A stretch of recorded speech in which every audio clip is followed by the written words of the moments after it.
ప్రస్తుతం మనతో పాటు ప్రముఖ ఆధ్యాత్మికవేత్త, ఐకాన్ ఆస్ట్రాలజర్, మంత్రతంత్ర జ్యోతిషులు సురేష్ బాబు గారు ఉన్నారు. గురుగారితో మాట్లాడదాం. నమస్కారం గురుగారు. జై శ్రీమన్నారాయణ. మే నెల గురుగారు విశేషంగా ధనుసు రాశి వాళ్ళకి ఈ నెల ఎలా కలిసిపోతుంది, వీళ్ళు ఎలాంటి జాగ్రత్తలు పరిహారాలు తీసుకుంటే బాగుంటుంది? గమనించినట్టయితే కనుక ముఖ్యంగా వీరికి ద్వాదశ రాశిలో ఒకటి ధనుసు రాశి. ఈ ధనుసు రాశి వారికి మే మాసం, వీరికి ఫిబ్రవరి 1 అయితే కొంచెం బాగానే ఉంటుంది అనుకోవచ్చు. కానీ మే మాసం వీరికి కొంచెం కఠినమైనటువంటి మాసం అని చెప్పొచ్చు, పరీక్షా కాలం అని చెప్పొచ్చు. ప్రతి సంవత్సరం కూడా ఏప్రిల్ మే ఈ 2 మాసాలు కూడా పరీక్షా కాలం అని చెప్పొచ్చు ధనుసు రాశి వారికి. బాగా గుర్తుపెట్టుకోరు అందరూ కూడా. ఇక్కడ ముఖ్యంగా ఎవరైతే జ్యేష్ఠ మూల నక్షత్రాలు పుట్టిన వారు ఉంటారు, వీరికైతే మాత్రము పాత గొడవలు, కాళ్ళు చేతులు వదిలేసి వెళ్ళిపోయినటువంటి వారు, పాత మిత్రులు, బంధువర్గం వారు, అబ్బా వీటితో నాకు వద్దురా బాబు, ఈమెతో నాకు అవసరం లేదురా బాబు అనుకుని వెళ్ళిపోయిన వారందరూ కూడా మళ్ళీ వెంటాడి వెతికి మళ్ళీ గొడవలు పెట్టుకునేటువంటి యోచన ఉంటుంది. ఎందుకంటే సుఖంగా బతకనిరు ఎవరు కూడా, ఒక ప్రశాంతంగా చేసుకునేటువంటి వాతావరణానికి సుఖంగా బతకనివ్వరు. కాబట్టి మళ్ళీ ఎక్కడున్నారో అని వెతికి అయినా వీళ్ళు సంపాదిస్తున్నారేమో, సుఖపడుతున్నారేమో అని చెప్పేసి మరీ శత్రువుని పెంచుకునేటువంటి విధానం. దీనికి కొంచెం జాగ్రత్తగా ఉండాలి. ఒక్కొక్కసారి వీరికి స్ట్రెస్ ఎక్కువయి గండాలు కూడా వస్తాయి, గండాలు కూడా వచ్చేటువంటి ఆలోచన ఉంటుంది. కాబట్టి చాలా జాగ్రత్తగా ఉండాలి. ప్రతి విషయాన్ని సూక్ష్మంగా ఆలోచించే తత్వం వీరికి ఉంటుంది. కానీ ఆ సూక్ష్మత్వంలో మిస్ అయిపోతారు. అంటే మన మీద ఎందుకు దండెత్తుతారులే, మనం వాళ్ళకి ఏం చేశాము అనుకుంటాం. కానీ మీరేం చేయలే, వాళ్ళు అనుకుంటారు. వాళ్ళు అనుకునేది ఏంటంటే ఎదుటివారు ఏదో చేశారు కాబట్టే మేము ఇలా ఉన్నాం అని అనుకుంటారు. కాబట్టి చాలా జాగ్రత్తగా ఉండాలి ఎదుటి వారితో. ఇకపోతే ఎఫైర్స్ కానీ, అక్రమ సంబంధాలు కానీ, లవ్ కానీ వీళ్ళకి సెట్ అవ్వదు, ఖచ్చితంగా అవ్వదు. కాబట్టి వాటి జోలు వెళ్ళకూడదు. పెళ్ళైనా పెళ్ళి కాకపోయినా వాటి జోలు వెళ్ళకూడదు. వీరికి సెట్ ఏది ఏమైనా ఉందంటే ఒకటి అరేంజ్ మ్యారేజ్. అది ఈ మాసంలో ప్రయత్నం చేస్తే 22వ తారీఖు తర్వాత, అంటే అమావాస్య వెళ్ళిపోయి జ్యేష్ఠ మాసం రావాలి. జ్యేష్ఠ మాసం వస్తేనే వీరికి ఏదైనా అవకాశం ఉంటుంది. దాంట్లో కూడా మొట్టమొదటిది ఏంటంటే పెళ్లి చేసుకోకూడదు. ఎందుకంటే ఈ యొక్క ఏదైతే ధనుసు రాశి ఉందో, ధనుసు రాశి వారు జ్యేష్ఠ మాసంలో పెళ్లి పనికిరాదు. ఎందుకు అంటే జ్యేష్ఠ మాసము ధనుసు రాశి 2 ఏకనాడి అంటారు. అందులోనూ ఇంట్లో పెద్దవారిగా పుట్టి ఉంటేనక త్రినాడి అంటారు. కాబట్టి అస్సలు పనికిరాదు.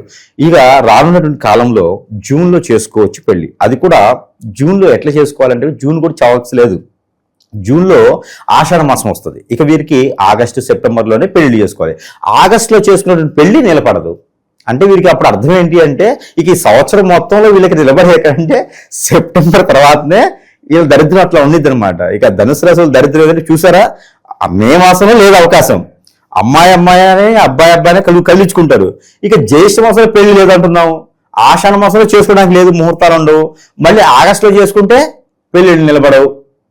చరిత్ర అది. ఆగస్టులో చేసుకున్న పెళ్లిళ్ళు 90% నిలబడవు. ఇది రాసి పెట్టుకోవచ్చు ఎవరైనా సరే, ఏ రాశి వారైనా సరే. ఇది ఒకటి ఉంది. ఇక ఎప్పుడుంది, సెప్టెంబర్ అక్టోబర్లో ముహూర్తాలు సరిగా లేవు. ఇక నవంబర్ కార్తీక మాసం నరకాసుని చంపేసి మనం పెళ్లి చేసుకోవాలి. కాబట్టి ఇంకా సంవత్సరం చివరాఖరిలో పెళ్లి చేసుకుంటే అప్పుడు చలికాలం హనీమూన్కి వెళ్ళడానికి కానీ, గోవా లాంటి ఊటీ లాంటి ప్రాంతానికి వెళ్ళడానికి చాలా అనుకూలంగా ఉంటుంది. వీరు ఊటీ అంటే కూడా వీరు ఎట్లా ఉంటుంది తెలుసా, ధనుసు రాశి వాళ్ళ పరిస్థితి ఏంటంటే, అరే బాబు పెళ్ళి అయింది కదా, మరి హనీమూన్కి ఇట్లా వెళ్ళాలా అంటే వీళ్ళు ఎక్కడికి వెళ్తారు తెలుసా అండి, కాశీ, రామేశ్వరం హనీమూన్కి. అలాంటి మేధాలు అన్నమాట వీళ్ళు. అక్కడికి వెళ్ళేసి వీరు హనీమూన్ తీర్చుకునేటువంటి స్వభావం, అంటే 2 కలిసి వస్తాయి కదా అని అలాగే వెళ్ళేటువంటి స్వభావంతో ఉంటారు. కాకపోతే వీరి ఆలోచన విధానం ఖచ్చితంగా మార్చుకోవాలి. వీరు అనుకుంటారు 2 విధాలుగా సంపాదించవచ్చు కదా అని. కానీ 2 విధాలుగా సంపాదించింది ఎలా అయితే ఉందో, శత్రువు కూడా అలానే కొని తెచ్చుకోవాలి. మనం ఒక్కళ్ళే మంచోళ్ళు అయితే సరిపోదు, మనం చుట్టూ ఉండే వాళ్ళు కూడా మంచివారై ఉండాలి. అది గ్రహించుకుంటూ ఉండాలి. మరొకటి, ఈ యొక్క మాసం వీరికి ఆరోగ్యం కూడా కొంచెం క్షీణించేలా ఉంది. అది కూడా ఆలోచన ప్రకారంగా మాత్రమే. స్ట్రెస్ ఎక్కువ అవడం వలన గ్యాస్ట్రిక్ ట్రబుల్ కానీ, మజిల్స్ పెయిన్ కానీ, వీరికి బ్లడ్కి రిలేటెడ్ సమస్యలు కానీ, లివర్ పెయిన్స్ కానీ, కిడ్నీస్ కానీ, స్టమక్ రిలేటెడ్ సమస్యలు అయితే మాత్రం ఖచ్చితంగా సూచిస్తుంది. కాబట్టి దానికి తగ్గట్టుగా ప్రికాషన్స్ అయితే వీరు వీరు తీసుకోవాలి. ప్రతిరోజు కూడా హాట్ వాటర్ తీసుకుంటూ ఉండాలి, వామ్ వాటర్ తీసుకుంటూ ఉండాలి, జీలకర్ర వాటర్ తీసుకుంటూ ఉండాలి. వంటలో ఎక్కువ ఇంగువ అనేది వీరు వాడుకుంటూ ఉండాలి. ఇలాచీలు లవంగాలు ఎక్కువగా తీసుకుంటూ ఉండాలి. దాల్చిన చెక్క లాంటి మసాలా ఐటమ్స్ కూడా ఎక్కువ వీరు వాడుతూ ఉంటే బ్లడ్ కి సంబంధించినటువంటి ఇబ్బంది లేకుండా ఉంటుంది. అలానే వెల్లుల్లిపాయలు కూడా ఎక్కువ తింటూ ఉంటే హార్ట్ కి సంబంధించిన సమస్య కూడా వీరికి తక్కువ అవుతుంది. కాబట్టి ఇలాంటి ప్రికాషన్స్ ఖచ్చితంగా తీసుకోవాలి. అలానే చేసేటువంటి ప్రయాణాలు కూడా ఆచిచూచి ప్రయాణం చేయాలి. ఆదివారం మంగళవారం చేసే ప్రయాణాలు అయితే మాత్రం ఖచ్చితంగా ఆచిచూచి చేయాలి. ఎవరైనా ఎదురు రావడమా, పొద్దున్నే మిరియాలు తిని వెళ్ళటమా, లేదా ఇంట్లో స్త్రీలు ఎవరైనా ఉంటే వారి చేత వాటర్ కొంచెం తాగి లేదా స్త్రీపీ వస్తువులు కొంచెం తినేసి వెళ్ళటమా లాంటివి చేయాలి. మూర్ఖత్వంగా మొండిగా చేస్తే మాత్రం ఖచ్చితంగా దాని తగ్గట్టు ప్రతిఫలం అయితే మాత్రం మనకి అది సూచిస్తూ ఉంది. అలానే ఆర్థికపరమైన ఇబ్బందులు ఎక్కడైనా డబ్బు ఇచ్చి ఉంటే మాత్రం వచ్చేలా కనిపెట్టదు. వాళ్ళతో గొడవ పెట్టుకుంటే మాత్రం గొడవ పెద్దదే కానీ డబ్బులు మాత్రం రావు, శత్రుత్వం పెద్దది కానీ డబ్బులు మాత్రం రావు. కాబట్టి నెమ్మదిగా ఒక కంప మీద గుడ్డేసామంటే నెమ్మదిగా లాక్కోవాలి, గుడ్డ మొత్తం చిరిగిపోతుంది. అదేవిధంగా నెమ్మదిగా డబ్బులు అడగాలి, లేకుంటే వదిలివేయాలి.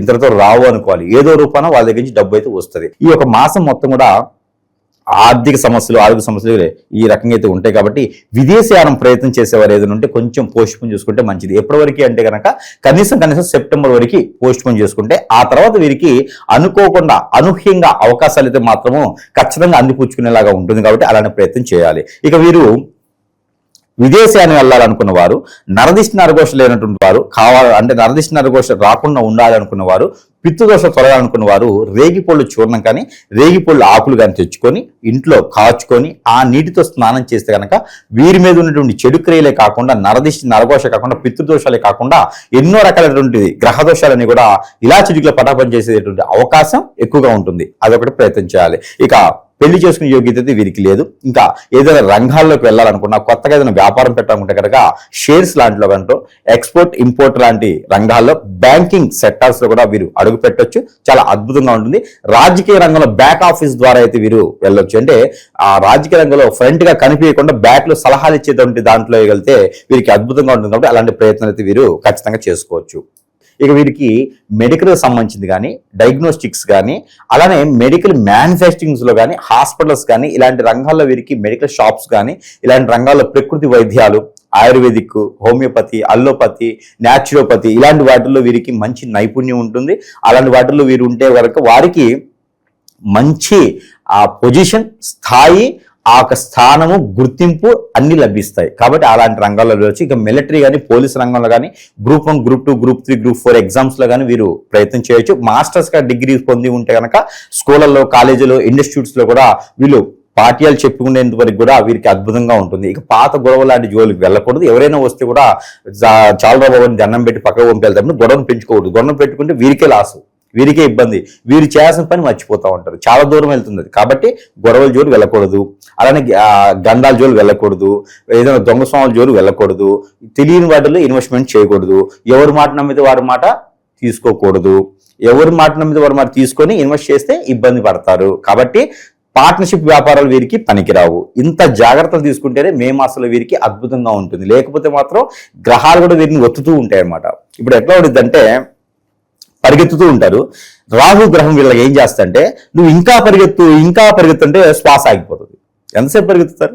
రాహు గ్రహం అలా చేస్తుంది. వీళ్ళకి కేతు ఉంటుంది. ఏం చేస్తంటే ఒక ముళ్ళ చెట్లలోకో ఊపిలోకి వెళ్తూ ఉంటే ఇది కాదు లోపలేదో వజ్రం ఉంది అని చెప్పని లోపలికి వెళ్ళిపోతారు. ఊపిరి రాదు. కాబట్టి గ్రహాలు కూడా వీరికి ఏం చేస్తాయి అంటే వీరు చేసే చెడు పనికి ఎక్కువ సహకరిస్తాయి. కాబట్టి ఆలోచన విధానం మార్చుకోవాలి. వీరేంటంటే గురు గ్రహానికి, రవికి, కేతువుకి ఈ 3 గ్రహాలకి జపం చేయించుకోవాలి. లేకపోతే వీరికి వీరే స్ఫటికమాల తీసుకొని, స్ఫటికమాల మన దగ్గర మంత్రోచ్చారణ చేసి లభ్యపడుతుంది. అలాంటి స్ఫటికమాల తీసుకొని మాసం మొత్తం కూడా నైట్ పూట కానీ, మార్నింగ్ అవర్స్ కానీ, సాయం సంధి వెళ్ళైనా, అంటే సూర్యోదయానికైనా, సూర్య అస్తమానికైనా సరే, ఉషోదయం, సూర్యోదయం అంటే అరుణోదయం, ఈ 2 సమయాల్లో కనుక వీరు జపం చేసుకుంటూ ఉండాలి. ఆ జపం చేయడం ద్వారా వీరికి అద్భుతమైన ప్రతిఫలాలు కనిపిస్తూ ఉంటాయి. ఇక ఎలాంటి పరిహారాలు చేసుకోవడం ద్వారా వీళ్ళకి కలిసి వస్తున్నాయి? ఈ పరిహారాలు, మనం ఇచ్చేటువంటి మంత్రోచ్చారణ చేసిన వస్తువులు ఇవే కాదండి. వీటితో పాటు అసలు ప్రజలు తెలుసుకోవాల్సినటువంటి ఒక విషయం, ప్రతి ఒక్కరు కూడా సమస్య వచ్చిందంటే నా జాతకం బాగాలేదండి, నా టైం బాగాలేదండి. టైము జాతకం ఏం కాదండి. గ్రహాలు ఎప్పుడు కూడా మనిషిని ఏం చేయవు. కానీ మానవ గ్రహం అనేది ఒకటి ఉంటుంది. అది మనమేం చేయించండి చెడు క్రియలు. మన ఎదుగుదలను తట్టుకోలేక చేసే క్రియలు. భార్యాభర్తలు ఉంటారండి, విడిపోయేటువంటి తత్వం. ఈ రోజుల్లో చూడండి ఎన్ని మర్డర్స్ జరుగుతున్నాయండి, ఎన్ని మానభంగాలు జరుగుతున్నాయి, ఎన్ని కిడ్నాపులు జరుగుతున్నాయి, ఎన్ని అపహారాలు జరుగుతున్నాయి. భార్యాభర్తలు దూరం చేస్తూ ఉన్నారు. పెళ్ళైనా కూడా స్త్రీని వదలట్లేదు, పెళ్ళైన భర్తను వదలట్లేదు, పురుషుడిని వదలట్లేదు, పిల్లల్ని వదలట్లేదు. చంటి పిల్లల్ని తీసుకపోయి కిడ్నాప్ చేసి అమ్ముతున్నటువంటి పరిస్థితి మన వ్యవస్థలో కనిపిస్తూ ఉంది. ఇవన్నీ కూడా నేను ఎప్పటి నుంచో మొత్తుకుంటా ఉన్నాను. బ్లాక్ మ్యాజిక్, వశీకరణ, బాగలముఖి, భానుమతి, యక్షిని, స్పిరిట్, ధూమావతి, రూపావతి, ఎన్నో రకాలైనటువంటి క్రియలు ఉన్నాయండి. ప్రతి ఒక్క దరిద్రుడు ఇలాంటి ఒకటి నేర్చుకొని ప్రజల్ని అప్రమత్తంగా ఉండాల్సింది పోయేసి భయభ్రాంతులు చేసే వ్యవస్థ ఏర్పడుతోంది. తాలిబాన్స్ కన్నా కూడా ఘోరంగా ఉన్నారు, ఉగ్రవాదులకు చర్య కన్నా కూడా ఘోరంగా ఉంది. మనం వాడే డ్రగ్స్ కన్నా, మనం అంటే నేను కాదండి, మామూలుగా వాడే డ్రగ్స్ కన్నా ప్రమాదకరంగా చాప కింద నీరులాగా ఇది వాకుతూ ఉంది. ప్రతి ఒక్కరు తల్లిదండ్రులు కావచ్చు, పిల్లలు కావచ్చు, కో ఎడ్యుకేషన్ ఉన్నవారు, కో లివింగ్స్లో ఉండేవారు అప్రమత్తంగా ఖచ్చితంగా ఉండాలి. ఇవన్నీ జాతకాలు జాతకంలో ఉండవు, ఇవన్నీ కూడా మనమే గ్రహించుకోవాలి. లేదు అంటే మాత్రము మూడో వ్యక్తి చొరపడేసి వారికి ఉన్నటువంటి అవకాశాన్ని బట్టి మనకున్న వీక్నెస్ పాయింట్ గమనించి వారందరి వల్ల కూడా ఖచ్చితంగా మనం ఇబ్బంది పడే యోచన ఉంది. ప్రతి ఒక్కరు గ్రహించుకోవాలి. అలా ఏమైనా ఉంది, మీకు సిమ్టమ్స్ ఉన్నాయంటే కనుక నిద్ర పట్టకపోవటం, ఆందోళన, చిరాకు, సన్నబడిపోవటం, నల్లబడిపోవటం, ఇలాంటివి ఏమైనా మీకు అనిపిస్తున్నాయి అంటే కనుక ఒంటరిగా ఉండటం, స్ట్రెస్ అవ్వటం, ఒకళ్ళే కావాలి నాకు, వారే కావాలని చెప్పి తల్లిదండ్రులని, అన్నదమ్ముల్ని అందరిని వదిలివేసుకోవటం, ఇలాంటివన్నీ జాతకాల్లో ఉండవండి, చెప్పరు ఎవరును. ఇలాంటి మీకు ఏమైనా అనిపిస్తున్నాయి. ఇంకోటి ఏంటంటే ఆర్థికంగా ఎదగలేరు, జాబ్ పరంగా ముందుకెళ్ళలేరు, ఇలాంటి ఏదైనా సమస్య ఉందంటే కనుక ఖచ్చితంగా సంప్రదించాలి. ముందు పెట్టేది ఉంటుందండి. ఒక ముందు పెడితే కనుక మనకి ఏ పని చేసినా ముందుకెళ్ళలేరు. ఎంత సంపాదన ఉన్నా నష్టపోతూ ఉంటారు, డబ్బు రాదు, ఎన్నో రకాల సమస్యలు ఉంటాయి. ఇవన్నీ కూడా గ్రహించుకోలేకపోతున్నారు. ప్రతి ఒక్కరు కూడా గ్రహించుకోవాలి. ఎవరు నమ్మే పరిస్థితి లేదు. మన పర్సనల్ విషయాలు ఎవరికి షేర్ చేయకూడదు.